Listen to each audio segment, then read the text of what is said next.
Perkenalkan, nama saya Ibnu Hafiz dengan NIM 240607110005 dari kelas A. Di sini saya akan menjelaskan tentang Introduction to Computer, input dan output. Input adalah proses memasukkan data atau informasi ke dalam sistem seperti komputer untuk memicu fungsi tertentu. Proses ini melibatkan pengguna perangkat input yang memungkinkan pengguna untuk memberikan instruksi atau data yang akan diproses oleh sistem. Lalu, fungsi dari input ialah untuk memberikan data kepada sistem agar diproses menjadi output. Tanpa input, sistem tidak memiliki informasi untuk diolah, sehingga output tidak dapat menghasilkan. Lanjut.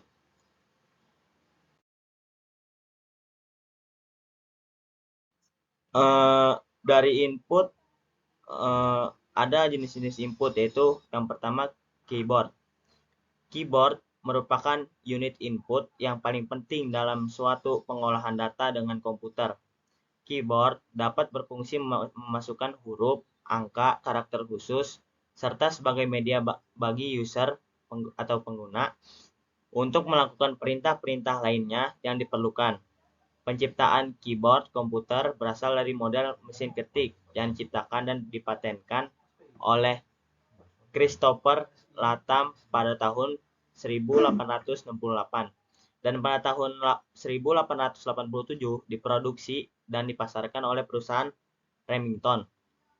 Keyboard yang digunakan sekarang ini adalah jenis QWERTY pada tahun 1973.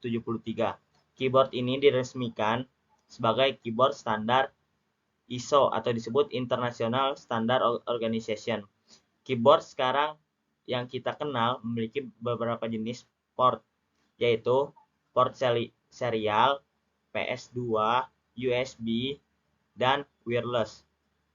Lanjut, ini ada jenis-jenis keyboard. Yang pertama, keyboard Dvorak.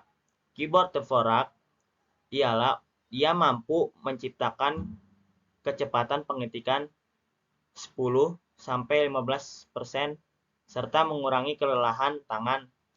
Dan keyboard Dvorak dirancang lebih efisien dibandingkan keyboard Q. Dan ada pun juga keyboard QWERTY. Keyboard QWERTY ini digunakan sebagai standar mesin tik komersial pada tahun 1905. Keyboard QWERTY yang banyak digunakan saat ini memiliki 4 bagian, yaitu tipe writer key, numeric key, function key, special function key. Adapun jenis keyboard lagi, yaitu keyboard Maltron. Keyboard Maltron ialah yang diproduksi oleh perusahaan Maltron dengan desain agak cembung ke dalam. Di situ ada contohnya gambar keyboard Maltron tersebut. Dan adapun keyboard Glockenberg. Keyboard ini digunakan dengan maksud menyempurnakan jenis keyboard yang sudah ada, yaitu dengan memisahkan kedua bagian keyboard dengan kiri dan kanan. Bagian kiri dan kanan keyboard dipisahkan dengan sudut 15 derajat dan dibuat miring ke bawah. Dan di sini juga ada mouse. Mouse adalah salah satu unit perangkat input device yang berfungsi untuk perpindahan pointer atau kursor secara cepat dan sebagai perintah praktis dan cepat dibandingkan dengan keyboard. Mouse mulai digunakan secara maksimal sejak sistem operasi telah berbasis GUI atau disebut Graphical User Interface. Sinyal-sinyal listrik sebagai input device, mouse ini dihasilkan oleh bola kecil di dalam mouse sesuai dengan penggeseran atau penggerakan. Umumnya, mouse hanya terdiri dari 2 tombol. Yang digunakan yaitu tombol kiri dan tombol kanan. Saat ini, mouse dilengkapi pula dengan tombol penggulung atau scroll di mana letak tombol ini terletak di tengah. Adapun jenis-jenis mouse. Yang pertama, mouse mekanik, yaitu mouse dengan sensor mekanik berupa bola karet atau logam di sisi bawah mouse yang dapat berputar ke semua arah. Sensor mekanik tersebut mendeteksi arah putar bola dan menggerakkan pointer kursor pada layar sesuai arah tersebut. Adapun yang kedua, mouse optomekanik. Mouse optomekanik sama dengan mouse mekanik, tetapi mouse tersebut menambahkan sensor optik untuk mendeteksi gerakan dari bola mouse. Prinsip mouse jenis ini akan mendeteksi gerakan tangan kita untuk diubah menjadi sinyal yang dapat dikenali prosesor. Adapun mouse USB. Mouse USB ini sangat kompatibel untuk komputer pada zaman sekarang karena berbentuk USB, sehingga kecepatan dan transfer yang cukup cepat membuat pengguna sangat berminat dan berbeda dengan port yang lainnya. Yang keempat, ada mouse wireless. Mouse wireless ini menggunakan teknologi Wi-Fi yang menggunakan sensor kecil berbentuk USB, sehingga mampu digunakan pada laptop. Dan di sini ada pengertian output. Pengertian output adalah hasil akhir dari suatu proses yang dihasilkan setelah pengolahan input dalam konteks teknologi. Output dapat berubah informasi yang ditampilkan oleh perangkat seperti monitor, printer, atau speaker. Output juga mencakup berbagai format, termasuk teks, gambar, suara, dan video. Output merujuk pada barang dan jasa yang dihasilkan dalam periode tertentu. Secara umum, output sangat penting untuk menilai efektivitas suatu sistem atau proses. Di sini terdapat fungsi output. Fungsi output adalah ia di dalam sistem komputer merujuk pada perangkat yang menampilkan hasil pengolahan data.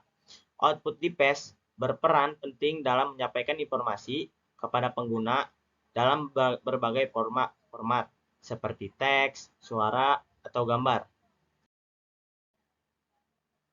Adapun hubungan output dengan input ialah yang pertama, input adalah data yang dimasukkan ke dalam program, sementara output adalah hasil pengolahan data tersebut. Tanpa input, tidak ada data untuk diproses. Tanpa output, pengguna tidak mendapat informasi yang diinginkan. Jadi, salah satunya saling berhubungan antara lain. Dan yang kedua, input merujuk pada faktor produksi seperti tenaga kerja dan sumber daya. Sedangkan output adalah barang atau jasa yang dihasilkan. Hubungan ini bersifat positif.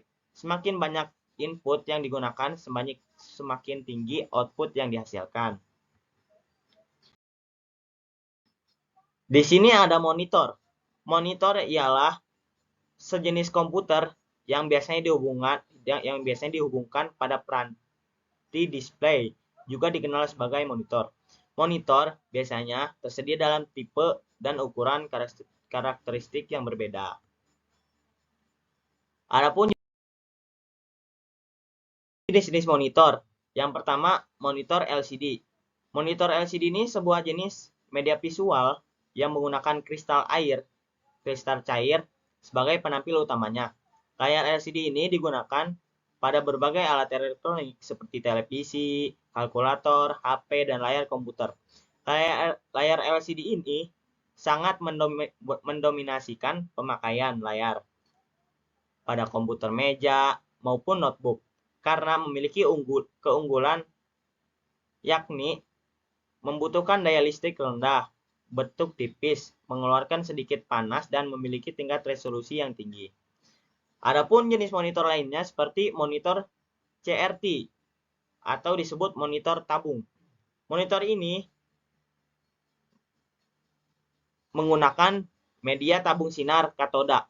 Monitor CRT dibuat menggunakan tabung hampa untuk layarnya. Cara kerja monitor CRT yaitu dengan memancarkan sinar elektron ke sebuah titik-titik kecil di layar. Sinar tersebut menampilkan sisi terang jika diperkuat, sedangkan untuk diperlemah untuk sisi yang gelap.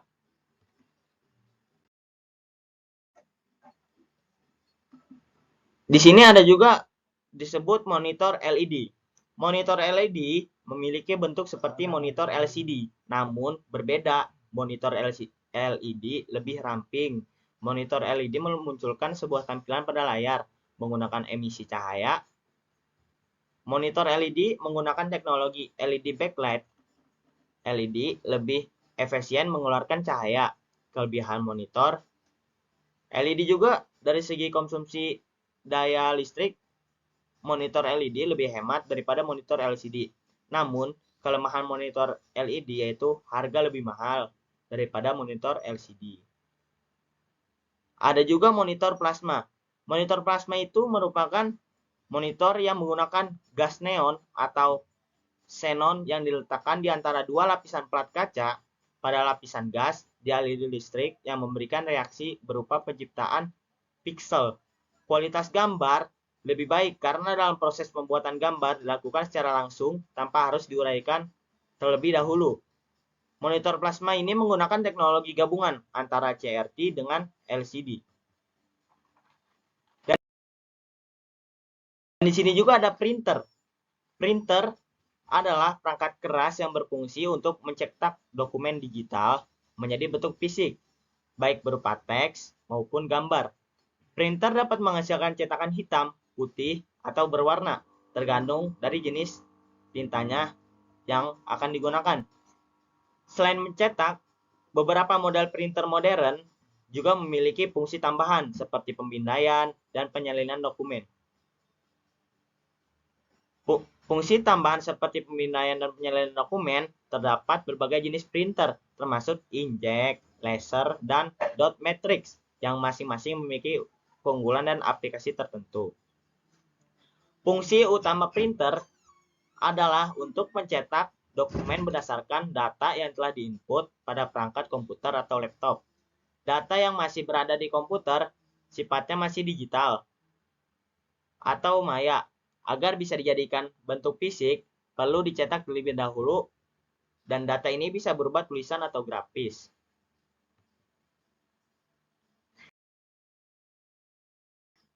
Di sini ada jenis-jenis printer.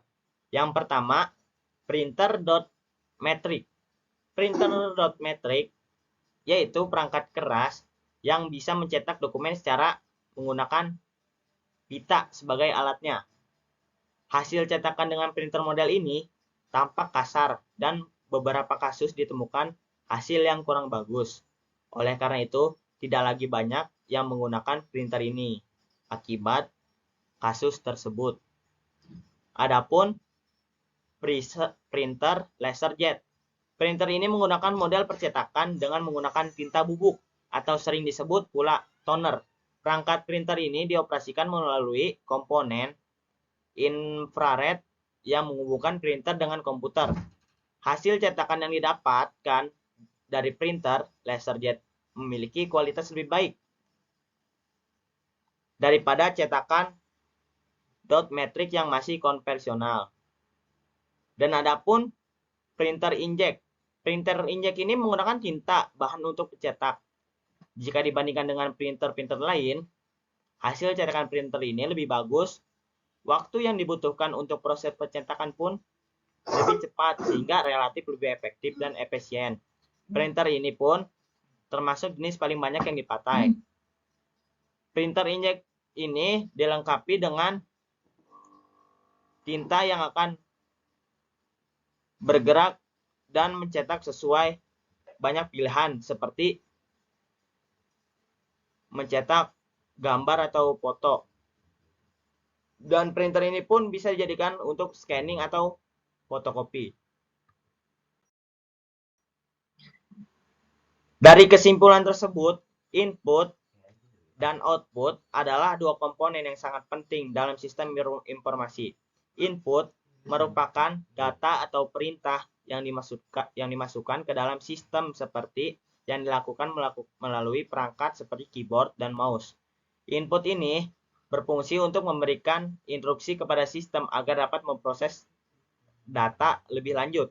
Output hasil dari pemrosesan data yang ditampilkan kepada pengguna bisa berupa tampilan di monitor, suara dari speaker, atau cetakan dari printer. output memberikan informasi yang dapat digunakan untuk pengambilan keputusan. Jadi kesimpulannya, input dan output bekerja secara sinergis untuk memastikan sistem dapat berfungsi dengan baik dan menghasilkan hasil yang diinginkan.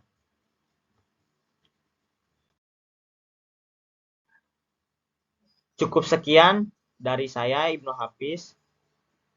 Kurang lebihnya mohon maaf. Maaf jika presentasi masih kurang bagus karena masih dalam tahap belajar. Bila ada pertanyaan, mohon ditanyakan.